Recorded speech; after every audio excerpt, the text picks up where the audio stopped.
Hi, welcome. This is episode 3 of 2Heads1Heart podcast with your wonderful hosts, me, Dishan Kumar, and my co-host for life. Shamini Silvaraja. So today we are going to be talking about a very, I think, important topic, which is friendships. Yes, we are. Okay, maybe we can start off with how friendships have changed for us in different parts of our lives. Yeah. So, looking back, I would say you can kind of compartmentalize friendships that we've had, from school / college / uni life. Okay, that's the first part, and then it goes on to say working life, and then it is after having kids. Yeah, because that's like huge change. Yes. Yeah. So, and I feel like there's a bit of a transition from each part. So, like when we were students, it was fairly easy to make friends because you find yourself just surrounded by classmates and schoolmates, and it was really easy to find people who shared a common interest with you, or you just generally could vibe with. So that I would say kind of summed up my student life, having friends as a student. How about for you? For me, I think my like uni life, because I have like two different parts, two different types of, not say two different types, but two different group of friends. And for me is I did my diploma in a polytechnic. So that was the first time I actually left home. After school, you left home and you go out and you're independent, and you get to meet this type of friends. And then after that, I went to Sabah to do my degree, and they were different type of friends. So for me, even that university and in studying life, there's already two groups there, and we kind of keep in touch. But you kind of know that eventually when you leave university, you won't be as close as you were. Well, not really. I mean, look back. I mean, when you were there, say, it's your final year of university, and then you approach graduation, I don't think everyone is aware that, that certain friendships may no longer carry forward in the future. I think everyone hopes for the best, and everyone is, just hoping that everyone stays friends with each other, and that their friends are still a part of their lives. Yeah, for me, it was like, because I went through the whole thing with polytechnic. And so when I went to university, I kind of realized, because you've already gone through it once, where you face the harsh realities of the world, and you go out and you need to find your own way in this world. You kind of don't have the same type of relationships with those friends as you had when you were studying with them, because it's a different environment altogether. But so when I went to university, I was kind of prepared, and I was kind of like, okay, like I would be like grateful, I think, at that time, and be like live in the moment type of thing, where I know like all like 5 of us we won't really get all 5 of us together a lot more times after we graduate. So let's make the most of our time. So I think that actually helped me when I went to Sabah and I did my degree there. So it's also like when you're studying, they are like one of the closest people. You meet them every day. They are people that you confide in, the people that you look to when you want to go have fun.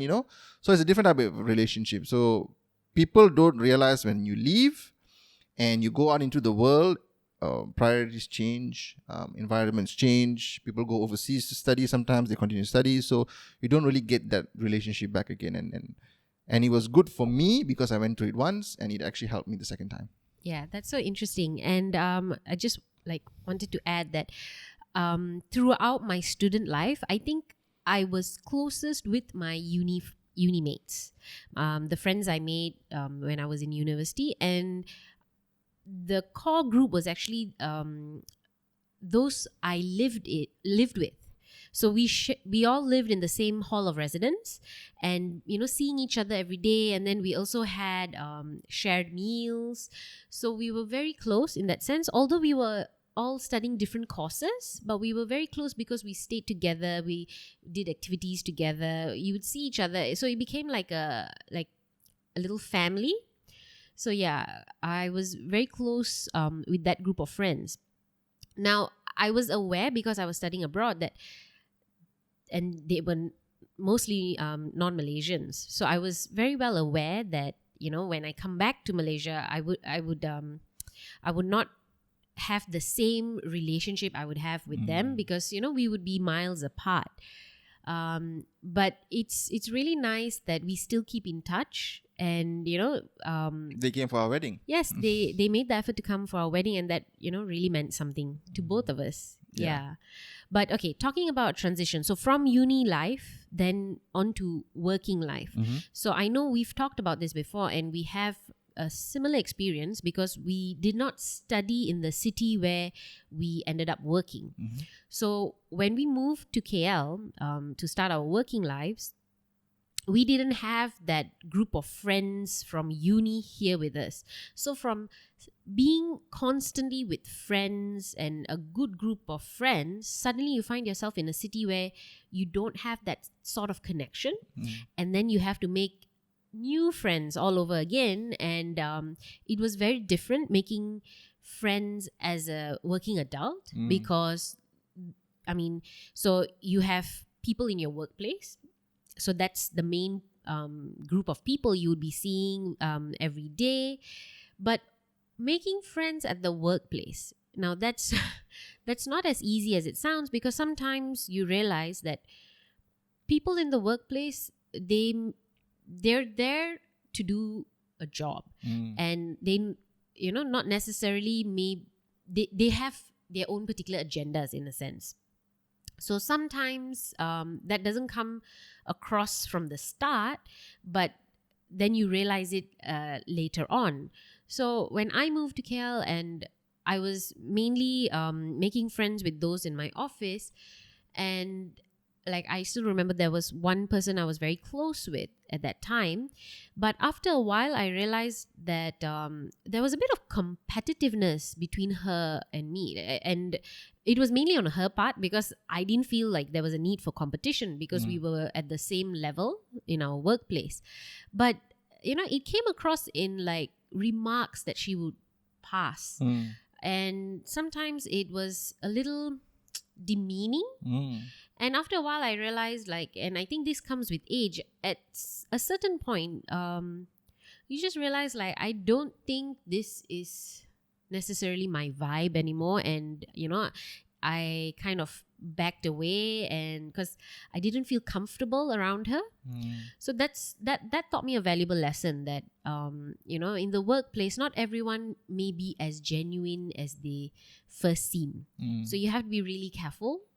So that was my experience. And as I get older, I think my tolerance for friends who don't appear to be what they seem, it's kind of lowered. I don't have that much patience anymore, and I'm I feel like it's fine, you do you and I do me, and if we don't vibe, it's okay. Because as I get older, I realize you don't have to be friends with everyone.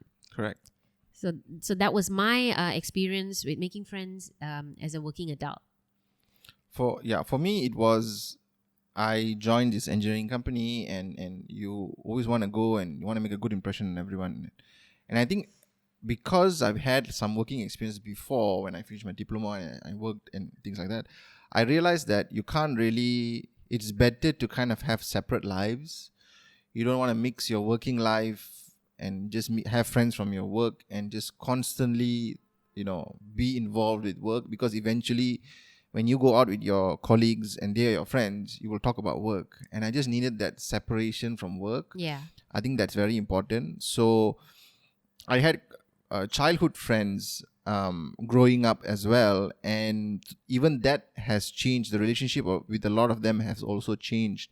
So for me, it was reaching out to them when I started working, and just trying to find friends. I think it's it is a bit difficult as a working adult to find friends outside your circle of friends. Like, how do you find friends? Or even outside your workplace, like yeah, how do you outside your workplace, like how like do you approach a guy? Hey, would you want to be my friend? That's so creepy.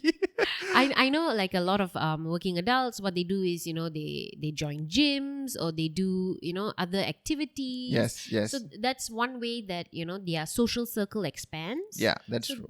they can make friends, but sometimes that too is not so easy. Yeah, like for me, I think I remember going for like a badminton. There was an event. What was that app? Was it Meetup? Meetup or something. Yeah, I think there was an app. Check out that app. But this was years ago. I think 2018 or 2017, 2018, where you have events that you can actually go to, and one of it was like playing badminton. So I think I went, and they were nice. I mean, they were. There's an opportunity for you to make some friends there, because it's a social activity. You are asking them where you're from, and every week there are different people coming because the event draws these people who are coming. But also you meet a lot of different types of people, and a lot of people are very weird. So it was an interesting experience. So if you guys do not know a way for you to go out and meet people, Meetup could be a way to get it started. If the app still exists. I don't know. We are pretty not updated with the latest trends, but yeah, check out apps, something like that lah. Because but basically, that's one way to make friends as a working adult. But the thing is, I also noticed that like I would tend to compare the friendships that I made as a working adult with the friendships I had in, say, university. And of course, the friendships in university, it was much closer because we lived together. We shared the same hall of residence. And, so then it felt like the friendships that I made as a working adult, it didn't feel as strong. The bond wasn't there. It was not a strong bond.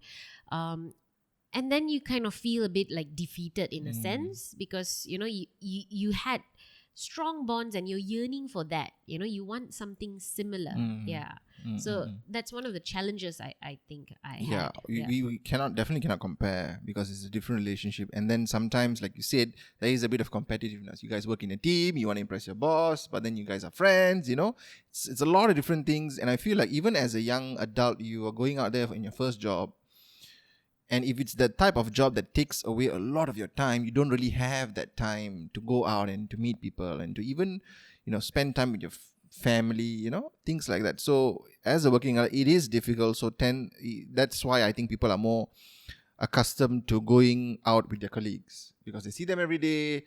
Technically, they spend the most time with them. Yes. But I just needed that separation. I think that was very important. No, and I think it's important too. I think it's important to have friends from different circles. You can't just only have friends from, say, my workplace. You need to have friends from different circles who bring different things to the table. Because it's all about growth, isn't it, at the end of the day? Yeah, of course. Yeah. You want to get different perspectives as well, that you grow as a person.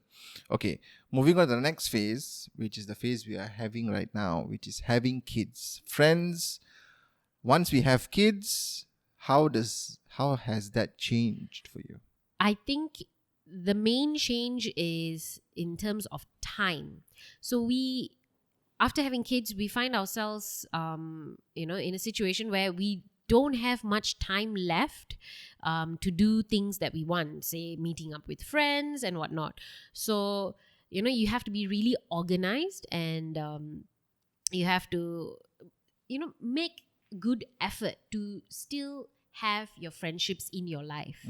And it's easier if your friends also have kids around the same age, so then you can have kind of play dates and whatnot.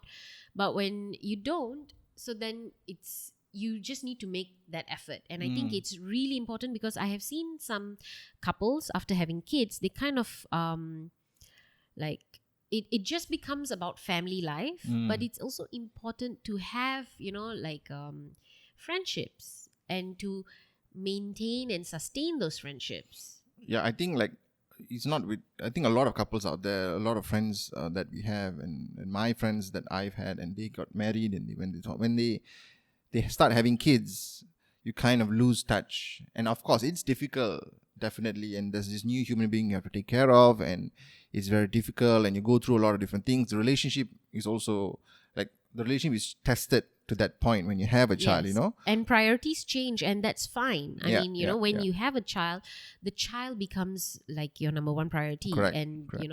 it takes up a lot of your time. So priorities changing, that's totally normal, I would say. Yeah, but people don't realize is that the child cannot be the only. I think we share this opinion that the child cannot be the only focus in your life. You need to kind of have that separation. You need to have your own social life, and if you have young kids, take them out. You need to kind of train yourself to be able to bring your kids out and have a good time and have a life outside your kids. Yeah.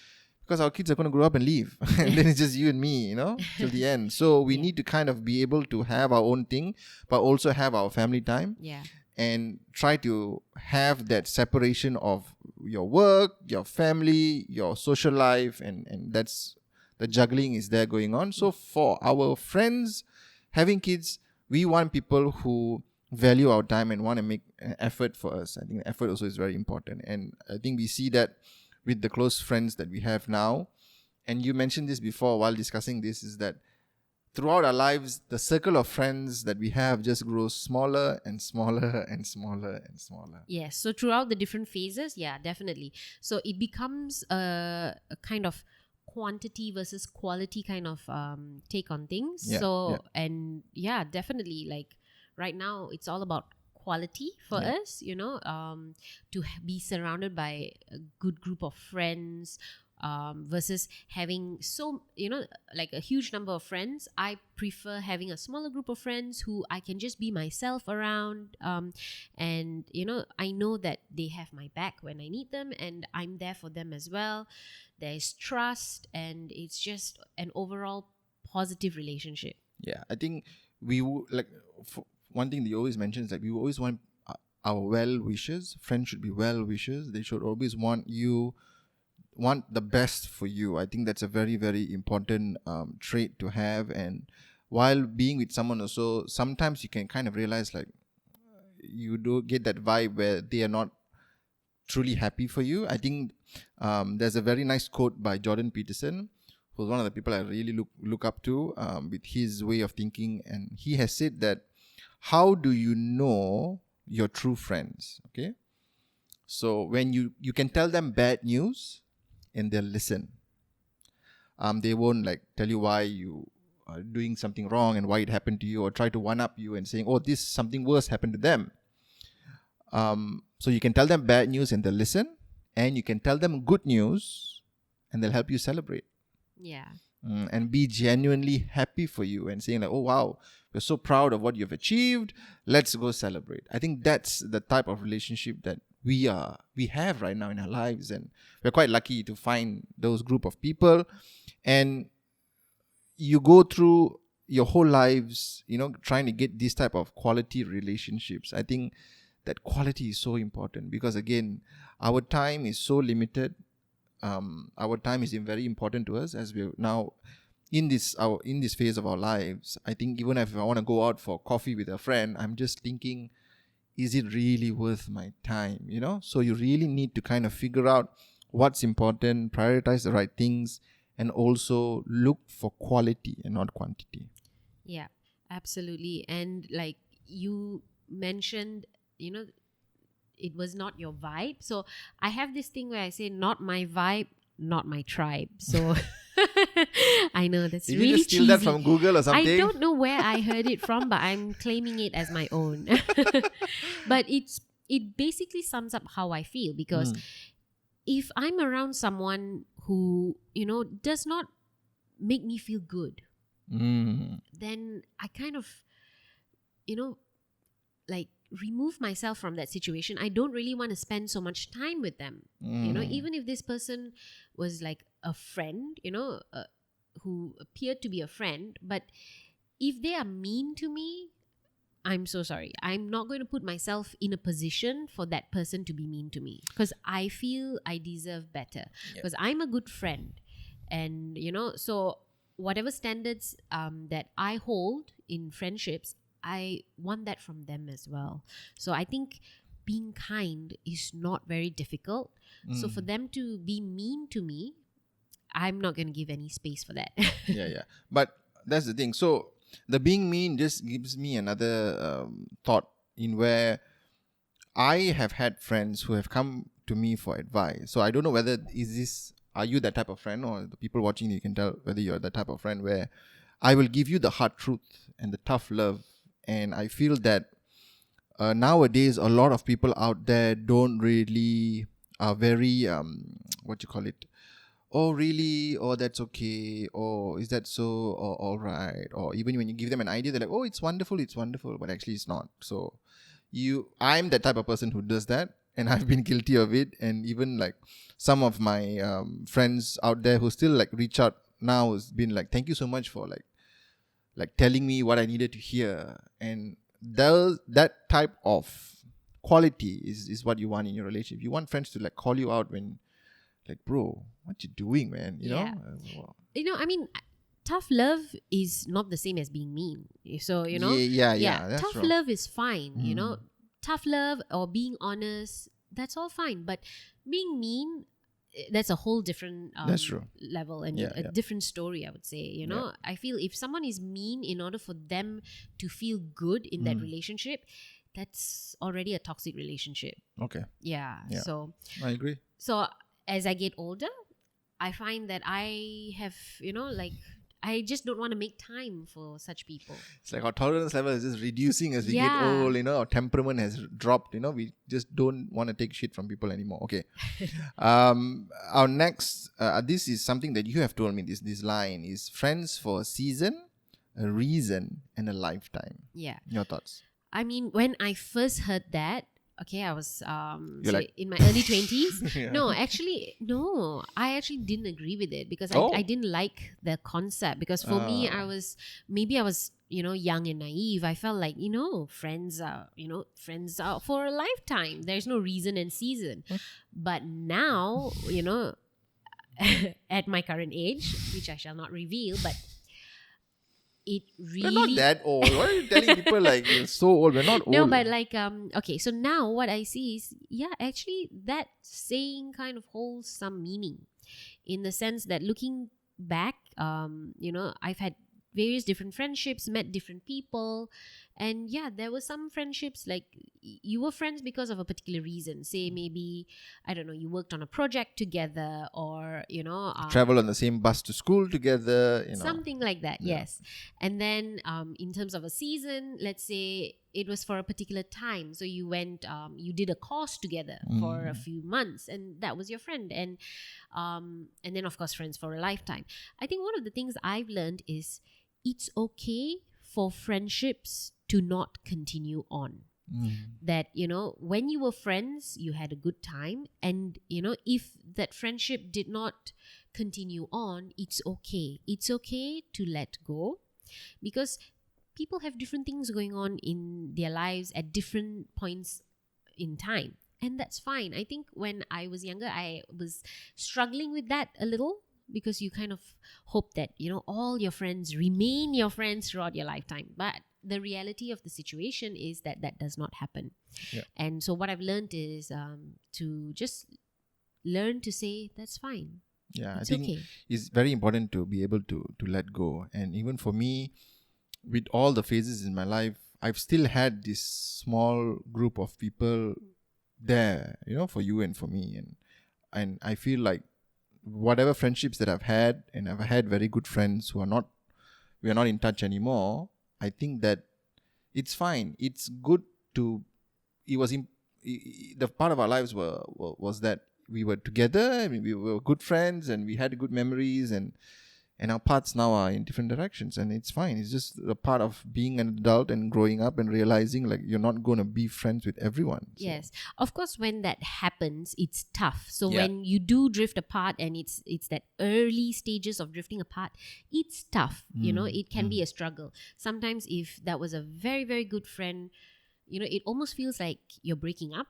Yeah. You're breaking up with that person. There's a lot of emotion involved. Yeah. So, I'm not saying it's easy, but it happens. Yeah, it happens. And, things happen and that's fine. Okay. Final topic before we go is If you guys are staying here until the end of the podcast or the episode on YouTube, this Thank is you. a very interesting. Yeah, thank you. This is a very interesting question. Can you stay friends with your ex? Well, you're looking at me, so I think you're prompting me for an answer. Yes. I would say no, and that's not just because you're looking at me, but based on my own experience, I would say no, because I always feel like it gets complicated. And, at some point in your life, you don't want complicated. So when it gets complicated and sometimes there may be, some residual feelings, it just makes things like even more complicated and whatnot. And what I've learned is relationships should not be complicated. Relationships can be quite simple. And that's what I look for in a relationship, where there's no drama and it's just simple and like a mature relationship. So I've heard of people being friends with their exes, but maybe those were different circumstances where maybe the relationship, it was not as serious, or maybe there were not a lot of emotions invested in it. I'm not sure. I can't say for certain, but based on my experience, I would say no. And I also say no because I don't want the complications or the drama to spill over into my current relationship. And if in my current relationship my partner is not comfortable with me being friends with an ex, I totally respect that. So just to keep it short and simple, I would say no. Okay. For me, I would say no as well. But also, I think if you're in a relationship with a person and you guys break up and you no more, and there is an intimacy in that relationship, I think that's very important, because you already have that relationship. I can't stay friends with a person that I've been intimate with. So for me, because there's all this emotion involved and this drama involved, I would say relationships are simple. We make it complicated actually. So in that sense, why I want more complication in my life, Yeah. So I think that I just can't really, stay friends with an ex, even though they were good friends. Sometimes you have a friend and then you get into a relationship with them and then it doesn't work out. Sorry lah, you lost the relationship lah. I mean, you lost the friendship, because eventually, when you're still trying to be friends with them, there will be feelings and there will be memories and things like that. So, being strangers again, I think is fine. Yeah, sometimes you have to close a chapter in order to move on to the next. And if you haven't watched the video Strangers Again on YouTube, is the OG of showing you what steps a relationship goes through. Watch that and you'll get a very good idea of what we're talking about. So so can you say friends with your ex? No for me. No for me. Okay. I think we have done justice to the topic, friendships. Maybe final thoughts on your current relationships, our current group of friends. What is your thoughts on that? I think so we don't have a very extensive circle of friends. It's a very core group of friends, and I think I'm so happy and I feel so blessed and grateful to have them in our lives. And I know that the pandemic actually really taught me who my friends are. Surviving a pandemic together, and we're still friends, we're still close, and they are really great with our kids. They have all the patience in the world, that's just amazing, and I am just so grateful. Yeah. Okay.